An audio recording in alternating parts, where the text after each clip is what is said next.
अमेरिकी दिफाई secretary Lloyd Austin ने मंगल को पेंटागन में अपने इजरायली हममनसब योआव गैलेंट से मुलाकात की। मीटिंग के दौरान ऑस्टिन ने वार्निंग दी कि इजराइल और हिजबुल्लाह के बीच जारी तशद्दुद खित्ते में नए जंग का सबब बन सकता है, जिसके लिए अमेरिकी ने कोई डिप्लोमेटिक हल निकालने की अपील की है।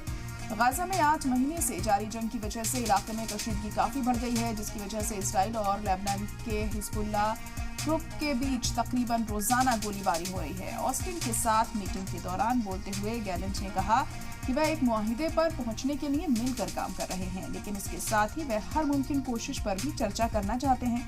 इसके अलावा इजराइल के NSA तजाजी खनेगी ने कहा है कि वह लेबनान के ईरान हामी और भारी हथियारों से लैस हिजबुल्लाह ग्रुप के साथ तशद्दुद को सुलझाने की कोशिश में आने वाले हफ्तों में कुछ हल निकालने की कोशिश करेंगे।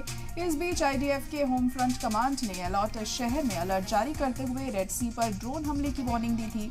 IDF ने हमले को कामयाब तरीके से नाकाम करने का दावा किया है, जिसे लेकर पोस्ट करके बयान जारी किया गया। बयान में कहा गया है कि सिक्योरिटी अफसरों ने टारगेट को रोक दिया था और इसने अलॉट के एयर स्पेस को पार नहीं किया था। इराक में इस्लामिक रेजिडेंस को ईरान हामी मिलिशिया का एक अम्ब्रेला ग्रुप है और उसने अब साउथ इजरायली शहर अलॉट पर ड्रोन हमले की जिम्मेदारी ली है। इजरायली सिक्योरिटी फोर्सेस ने हवाई हमले में एक फिलिस्तीनी हमास लड़ाके को भी मार गिराया है, जो हमास की मिसाइलों को बनाने में शामिल था।